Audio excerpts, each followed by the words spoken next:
That's a rush. I tell you what. When you got it pumped at 145 pounds. Oh man, you gotta love that. Oh, my ears are still ringing. Yeah, sorry about that. Oh, not at all. I'm loving it. Are you kidding? This is what it sounds like when you're on wood. Mm-hmm. Okay. It's this engine was originally built in 1915, Baldwin Locomotive Works, and it was originally a coal-fired engine. Then they converted it to fuel oil when the steamships coming to Hawaii switched over. It was restored in 1975 by Mabel Wilcox, the niece of George Norton Wilcox, the founder of Grove Farm Museum. And what happened was GN, when he never married, and so he decided that since he had no heirs, that he would give his plantation, Grove Farm Company, incorporated it. So it was originally Grove Farm, became Grove Farm Company in 1921, and he gave stock to all his nieces and nephews. So they were running the company. Gaylord Wilcox was put in charge of the company at that time. That's how Kilohana came to be. But in 1968, Disney contacted Grove Farm Company and said, hey, we heard you got some old steam engines, we'll give you $500 a piece for them. And so Miss Mabel said, for $500 I'll buy them myself just to keep them here. And I kind of think personally that's what started her thinking about preserving the railroad history and the history in general. So in the early 70s she bought the plantation homestead from the organization and created the Grove Farm Homestead Museum. Since that time we have 6 historic properties now, including the original mission house in Hanalei, Mahumoku, which is a beach house they built on Hanalei, Lepiuli, which is an Apua, Hawaiian land tract. It has the most pristine beach in all of Hawaii. Yes, it does. We also have the engine house, was built in 1943 in Puhi, and of course the Laihui Plantation Railroad right-of-way that we're on now. This right-hand track, I call it the Grove Farm branch. Its original name was the Laihui Plantation Company Limited William Hyde Rice Railway. And that's way too much to say, so I call it the Grove Farm branch. The left-hand track, of course, is the Laihui Plantation main line. At the end of this, our current track operating is where the Laihui Plantation Company Limited Railroad right-of-way begins. It extends another 3/4 of a mile, and we had a 5-year plan to lay that track. And what happened was we ran into some problems with a washout, we ran into problems with funding, and so I currently have 4,000 feet of track sitting in a warehouse patiently waiting to be laid. We had a sinkhole that it took 4 years to deal with, and so we're ready now to start laying track again. Wow. But the Grove Farm Museum has the largest collection of operating Hawaiian steam locomotives in the world. We have an 1887 Hohenzollern from Dusseldorf, Germany, Little Paulo. We'll be running her next year. She'll be in the Kaloa Parade at the end of the month. Nice. She arrived here in 1887. Built in Dusseldorf, Germany by the Hohenzollern Company. Went across the Atlantic Ocean, down across all the way around South Horn, Antarctica, no Panama Canal. Had to go all the way around Cape Horn at the Antarctica, came back up the west coast of the Americas, came over to the Sandwich Islands and arrived at Kaloa Landing. It's hardcore. Not a dock or a pier. Boats anchored offshore, put into rowboats, pieces are carried to the shore, assembled on the track, fired up and driven away. She and a sister engine identical to her built the Waitaw Reservoir, the largest surface area man-made reservoir in the state till today. Largest capacity 695 square acres. Wow. All done pick and shovel. Did they also help to build the landing out at the harbor, the Nawili breach out there? Those engines, no. No, okay. That was actually done later. What happened was originally it was Ahukini, and so they started the wharf project and the breakwater there in the early 20s. And I say 20s is that's when it was supposed to start. It actually didn't get going until about 26. And then they built the breakwater. They had some trouble with that because they were mining the rock from the hillside there and they couldn't keep up. And so they ended up bringing rock from Halfway Bridge Rock Quarry area to supplement that rock. Interestingly, you should mention that because I believe God had a plan for Kauai. The very first spike on the island of Kauai was pounded September 24th, 1881 by Princess Liliuokalani, who later became Queen of Hawaii. Yeah. There were no engines or cars on the island at that time, only track. October 10th, 1881 is when the first Fowler steam locomotive and cars arrived on Kauai. September 24th, 1957, this engine was the last steam-powered sugarcane train to haul a load of sugarcane to a sugar mill in Hawaii, right down that branch to the Laihui Mill. It was here for 150 years. 2 years later, October 10th, 1959 was the last sugarcane train in all of Hawaii. A Lehui plantation diesel, GE 30-ton center cab diesel, came down the Lehui main and dropped it off. So the last sugarcane trains in all of Hawaii was right here where we're operating. Dang. We are the only true operating plantation railroad in the state. We're the only real trains running, except for the Hawaiian Railway Society on Oahu, which is running some Navy diesels on the Oahu Railway, not a plantation line. Right. The Lahaina and the Kilohana railroads are more tourist railroads. Interestingly enough, I think God has an incredible sense of humor. Pioneer Sugar Mill in Lahaina was 30 and 3/4 inch gauge. We're 30-inch gauge. That 3/4 of an inch everybody asks about, they could, so they did. That's all I can figure. But the Lahaina, Kaanapali, and Pacific is 3-foot gauge. Wrong gauge. They do have a Kahului Railroad flat car, 36-inch gauge, underneath the tender for Myrtle. You see, Anaka and Myrtle are both saddle tank engines like this originally. They had the saddle tanks removed and had tenders added, so it looked like what people expect a train to look like. So they're the wrong gauge. The engines did the Hollywood Disneyland trick to look like what people expect. None of the passenger cars are original cars. They're all tourist railroad cars. Oh, by the way. And these are all original cane cars? Actually, we have the flat car at the end and the middle cane car are restorations. I had the original cars. That middle cane car is car 77. The one in front of it and the one behind it are replica cars. Original running gear, in other words, real wheels, couplers, bearings, all that stuff.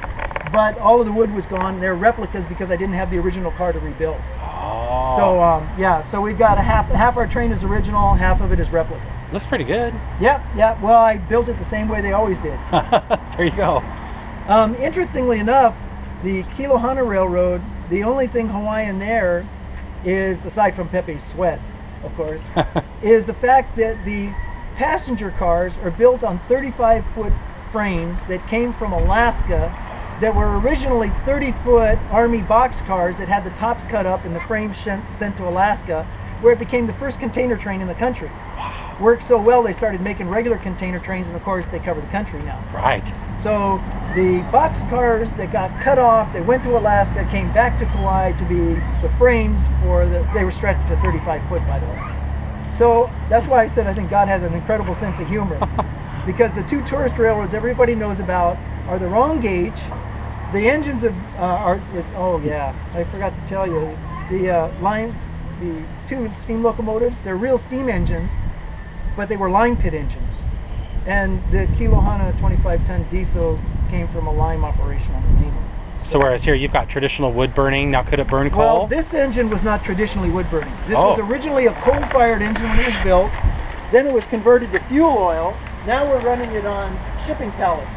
We're recycling lumber. Oh, brah, I just love you. So what we do is we take the garbage that would clog up our island and fill up the island with basically garbage and feed the ground termites. We break it all up. He's checking out the pile. So I see over here, this is nice. Yeah. Now how different is the sound? Does he say the sound of the whistle is different depending on the fuel that you're burning? No, it's different on the pressure I'm operating. On the pressure, that makes more sense. Okay, yeah, the story is that maximum operating pressure on this engine when it was built was 175 pounds of pressure. This is a 1941 boiler. It's actually, I think, the fourth boiler on this engine. But because it is a 41 boiler, the pressure was dropped from 175 pounds down to 160. So we've got, our safeties are set at 160 pounds. I usually don't operate at much more than 125 just because when you start getting close to the top, you lift the safeties and you're literally throwing away all your energy. Right. But the reality is that if I have a fully loaded train, I need at least 50, 75 pounds of pressure is all. And so typically, quite often, I run Paulo anywhere from 50 to 75, maybe 100 pounds of pressure. Because the problem is that when I run it at high pressure, I don't need to use very much force. This engine, this is a brute. It weighs 26 tons, 28 tons fully loaded. Earlier, the gentleman that left a little while ago, Dick Sloggett, was a fireman when it was running back in the day. And I've talked to two different engineers that ran this engine. And they typically hauled 50 to 60 cane cars, 5-ton cars. That's 250 to 300 tons of sugar cane they typically hauled. This was a workhorse. Yeah. Okay. So it's not bought for the visitors. I'm hauling, let's see, 2, 4, 6. I'm hauling like 8 tons fully loaded. And so it was named Wainiha because? Stream. west side. Okay. This engine was originally working for the Kauai Railway. Mm. When Kauai Railway dismantled in 47, they sold it to the Lehui plantation. Right. So Lehui was running it until they switched over to diesels in the 50s. Then it was put on the rib track and left there. Grove Farm was running Wainiha, which they had acquired from Kauai Railway directly back in the day, 47. And that engine went belly up, so they needed another engine for the last couple of years. So in November 1955, they bought Wainiha from Lehui Plantation. That's why I say we got the original train running on the original rails. This engine used to work for LP, the left branch. This engine was the last steam engine to haul a load of sugarcane to a sugar mill in Hawaii for Grove Farm, the right branch. Nice. So this engine is in her old stomping ground. She's at home. Originally coal, She's home. to fuel oil. Now we burn, occasionally we burn waste oil. Right now I'm trying to get rid of that big pile of wood over there because I got lots of people that want to give me pallets. And so, by the way, wood pallets. So instead of filling up the island with landfill with pallets and feeding the ground termites and all that, I burn it in the train, give rides, blow the whistle. Now the byproduct, of course, is wood ash. 6 states hired 12 PhD soils engineers, doctors of dirt I like to call them. Yes. For the best additive for acidic soil like we have here in Hawaii. Potash. Number one answer is wood ash. Well, not only that, but all of these bananas around here are extremely starved for that. It's one of the things that they rip out of the soil first off, and you know, So basically I take garbage, give train rides, and make fertilizer. That's a beautiful thing. We use 2 kinds of oil. They're both designed by a physicist named Bill Pettiging. He looked for the best tackiness additive he could find. He found something that's been around for years, like hundreds, like thousands. Tallow, animal fat. Isn't that interesting? He said, Scott, don't buy more steam oil than you can use in a year because it'll rot on the shelf. Then he went one better, and the pin and bearing oil, which is, it's in the other area. So then you're using pure tallow? No. It's oil. It's a steam refined oil. product. It has to be steam oil. Yeah, the tallow is mixed in as a tackiness additive, so the oil stays put instead of running away and being blown away. Our pin and bearing oil is biodegradable. Which makes it do a better job as a lubricant by being around. Yeah, makes it stay put. So, like I said, our pin and bearing oil is biodegradable. So basically, we spread fertilizer and use biodegradable oils. Biodegradable by definition for our oil, 60% of the oil has to break down in a specified time frame. That time frame, 10 days. Oh, that's a real quick half-life. So 2 weeks from today, any oil that may have fallen off of my train on the running gear doesn't even exist anymore. There is 40% that doesn't break down quite that fast, but there's a 30% chance that it's going to land on one of my wooden ties and get absorbed and just protect my wood. That's it. So anyway, so that's the story. Questions, Quan? Can you give us a little tour of the gauges and controls in here? Okay, you're gonna have to excuse the junk in here. Oh no, that's part of the scene, my friend. Well, unfortunately, this is not the way it's supposed to be. But basically, we got our pressure gauge. Currently, we got 145 pounds on our pressure gauge. Our throttle here. These are our brakes, steam brakes. This, and on both sides, we've got 2 injectors. Back over here, our Johnson bar controls the train. Direction, back is back, forward is forward. I kind of really like that because my last name is Johnson, so it's nice of them to name a bar after me. Our steam turret valves here. Of course, we got a vent on top. Our tricocks, and what these are for is checking if our sight glass should ever fail. That's steam. That's still steam, and of course, at this level, you got water. And so your sight glass tells you if there's steam. The sight glass is a visual indicator. Should that ever fail, you still have to know your water levels. So you got the tricocks to do that. And then this valve here is our firing valve for the oil. And that's controlled by an atomizer and a blower. Blower basically just sends steam up the stack, creating a draft, so it sucks the gases from the firebox through the tubes and up the stack. The atomizer is actually spraying the oil into the firebox. And so this controls the amount of oil. This controls the size of the oil, whether it's a fine mist or big heavy drops, depending upon how the engine is working and running. And of course this blower and atomizer I can also use when I'm burning wood to inject air into the firebox so that I have a clean burn. Which is what I want, because smoke out of an engine is actually wasting fuel. It is, inefficient combustion. Unfortunately, I will confess that Dennis Fujimoto was here and he wanted a great picture for the newspaper. And anybody who looks at this train now sees no smoke, no steam. They go, oh, too bad it isn't running. And it's like, excuse me, yeah, it's running. Oh, I'm sorry, did I startle you? This is for people. the bell is for people, the whistle is for distance. Got it. So then you added extra smoke to make it look pretty. Yeah, well, you know, when we're in the parades, this engine was actually in the movie To End All Wars. Sorry, Lily! I startled my granddaughter. This engine was in the movie To End All Wars. And for the movie, of course, they wanted lots of steam and smoke and everything. And so that's the biggest problem is, the scenario is real simple. When a steam engine is sitting, the steam condenses to water. Fire, I don't even have a fire in here right now. So to start a fire, I need to throw in a bunch of fuel. When I first throw it in, of course, it's not burning completely, so there's smoke. Because all the pipes that have steam in them have condensed to water, I need to blow that out. So on the front end of the pistons, there's cylinder cocks front and back, and when the steam condenses in the dry pipe and in all the valve gear and everything, it condenses to water. You need to blow that water out. You don't want water in your pistons. So you open up the cylinder cocks and blow the water out. So most people, they see a train leaving a station starting up. So there's smoke and steam everywhere. So that's what they think they do all the time. So of course in a movie, this train has to have steam and smoke everywhere because otherwise it's not working. Everybody knows that. The reality is if you're throwing steam out of all the orifices, you're wasting power. If you're throwing smoke out of this stack, that means you're not burning all your fuel, you're wasting power. So aside from a coal engine, which has a lot of carbon because it's burning coal, if you see smoke, you're wasting energy. Makes perfect sense. You know, real life versus Hollywood. Now all your controls here are blackened and that's from extra smoke? That is from last night. Ah! What happens is when I start the engine, when I first start the fire, I have no steam, so there is no way for me to create a draft. It's like a barbecue at the beach. Right. When you first light it off, there's a whole lot of smoke. Oh boy. Yeah. This engine originally would have been beautiful green back here all the time because it burned oil, not wood. But when you burn oil, the first thing you have to have is a steam or an air supply. Unfortunately, I'm down here with no electricity. I do have water, but I have no air supplies. So I started off with a wood fire. Once I get steam, then I can light it off on oil. Makes perfect sense. Yep. Pretty straightforward, pretty simple. Beautiful machine, beautiful man. Gotta love it. Thanks, man. Right on.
Right on.